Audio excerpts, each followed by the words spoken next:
Remember those behind-the-scenes videos of movie characters where actors had to use green screens, bodysuits with motion trackers, and all sorts of gear to create the CGI monsters they played on screen?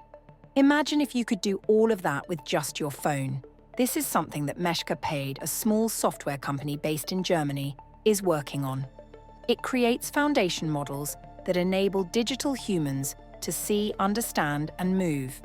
We interviewed Naureen Mahmood, Meshcapade's CEO and one of its founders, about the vision behind the company. All of this, like being able to represent humans realistically, that's where that whole ideology comes from. Because if you can teach computers what real people look like, what they're doing, then they can also, be trained to eventually do human-like tasks, like folding clothes and such, but also be able to interact with people. Because eventually, if you want a computer to be able to understand, for example, if I'm playing a guitar and I want to teach a computer character how to play the guitar, they need to have an understanding about where my fingers are, where my hands are, what a guitar is, and why I hold it the way I hold it.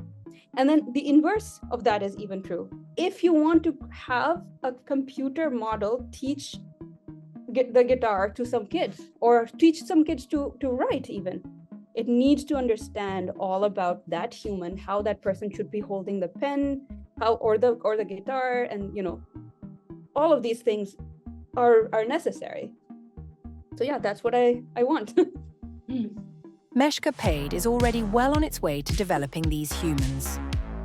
In a video posted on its social media, an employee uses the company tech to teach an avatar to mimic his movements and converts them into cooler characters, moving against a more vibrant cityscape.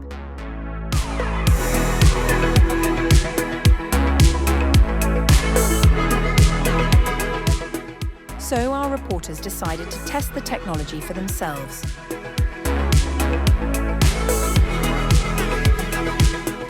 Not bad for a first attempt, but we wanted to see if we could make this more precise, so we tried again.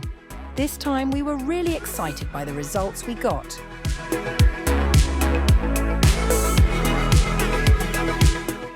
The interface also allows us to change our avatar's weight and height, among other features.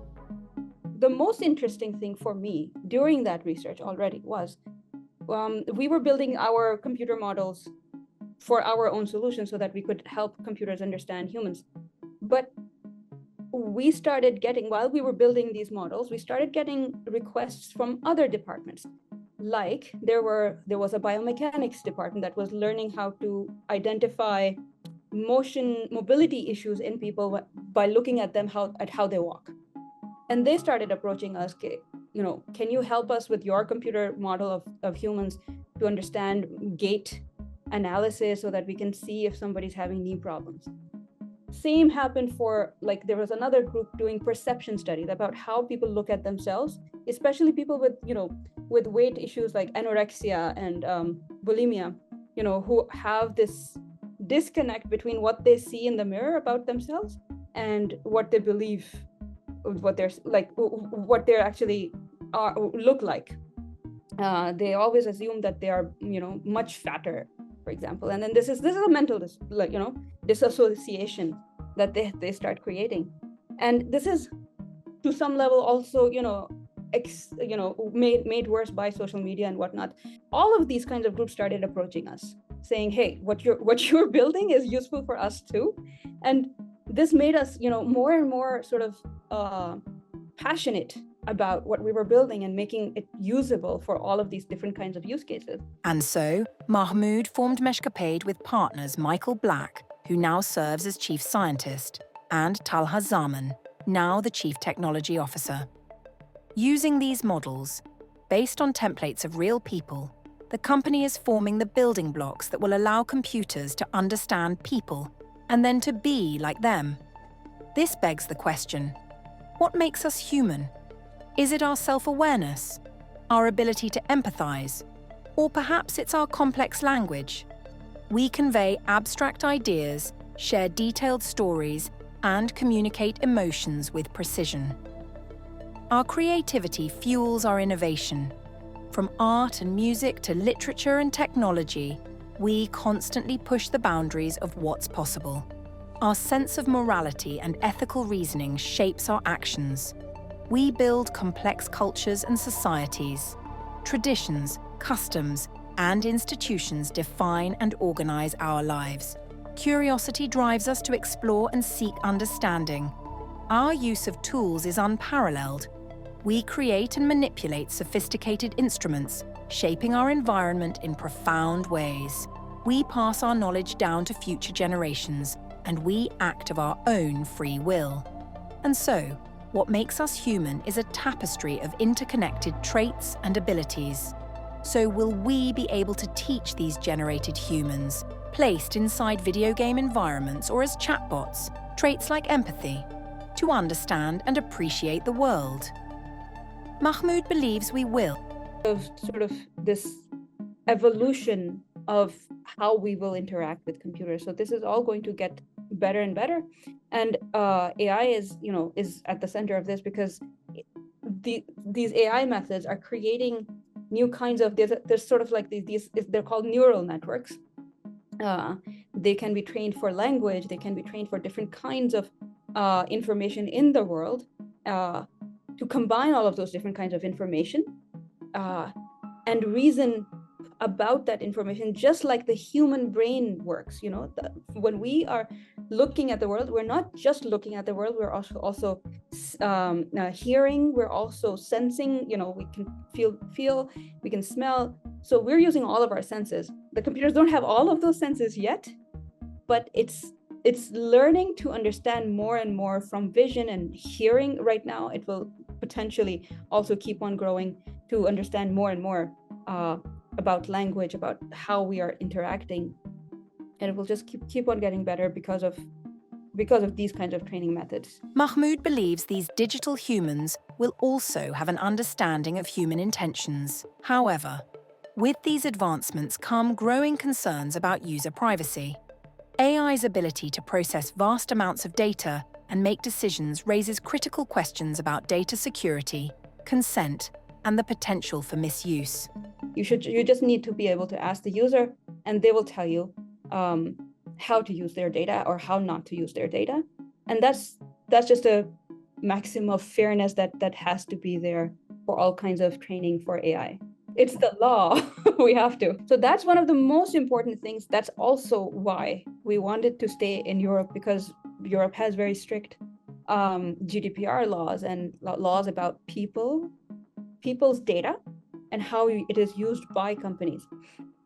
In fact, when I, sometimes when I am at different conferences and people come, they don't know about where we are and like where our company is, and they'll ask about, okay, so how does the ethical factors, ethical issues factor in? I just if I start saying, we're based in Germany, they're like, oh, okay, then that's fine. Just because Germany is very strict about how people's data is used and people's right to say no to use of their data even afterwards. Like if we are training on somebody's data, later on, if they say, oh, I don't want my data to be used anymore, so we have to get rid of it. We have to delete it, and we have to inform them or return their data to them. Other AI platforms have recently come under fire for using data without consent.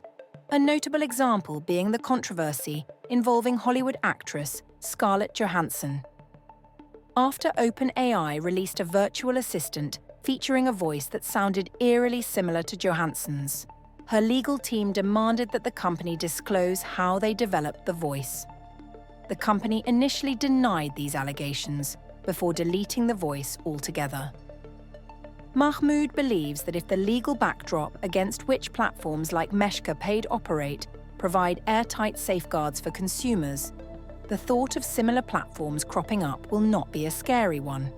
This is important because this technology will have far-reaching impacts in areas such as virtual reality, fashion, and even healthcare.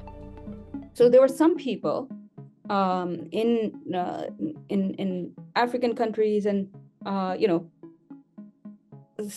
some different like Southeast Asian regions who had reached out to us about hey, we want to create a 3D representation of the people that come in, because we want to be able to understand how the body changes between the different patients that are coming in. Sometimes it's about to be able to study pain management. Sometimes it's to be able to study muscle, like motor mobility issues. So what they do is they just use the sliders to create the body shape. And they're very happy with that, because that helps give them a initial body shape for that person that they can see on the screen, and they can then identify, okay, they can talk to the person and then like, okay, identify, okay, this is the areas where it's hurting or like how it hurts. And then they have a documented, a 3D documentation of how the progression of this person's healing has gone or not progressed. Another way is, so there are these companies that have started creating these automated clinics. So they have, there's this one company that has this automated clinics that's where people can just walk in, and they don't have to wait for a doctor. They can just go stand in front of a camera, and they can. It also has, there's a weight scale, and they can just hold this rod which measures their blood pulse. At the same time, the camera takes a picture or a scan of them. And that scan, they're using our platform to convert that scan or that image into a 3D representation. The fact that these clinics are based in places like Africa, often mistakenly perceived as technologically less advanced by people in the first world, may hold special importance for Mahmood. She comes from the city of Gujranwala, a teeming metropolis in the heart of Punjab, Pakistan. This is why representation matters to her. Mahmood's journey highlights how seeing diverse leaders in positions of power can inspire others to pursue their own ambitions. I think one of the things that I've especially seen with my journey, because I was never planning to be a CEO, I was never planning to start a company of my own, because I never even imagined it.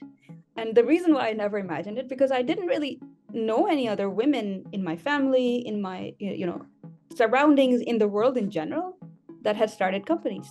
So when I was about to start the company, so my co-founders, they supported me. And of course, among the co-founders, it was clear that I had to be the CEO because I'm the most organized. But it was because they said, hey, look, when Bill Gates started Microsoft, he didn't know how to start Microsoft. You can probably do just the same way as he did. Or, when Mark Zuckerberg started Facebook, he didn't know what he was doing. You'll find people who will support you. And that was sort of like, yeah, that makes sense. I never even thought about that. And now when I meet other women or younger girls, it blows their mind that I am the CEO.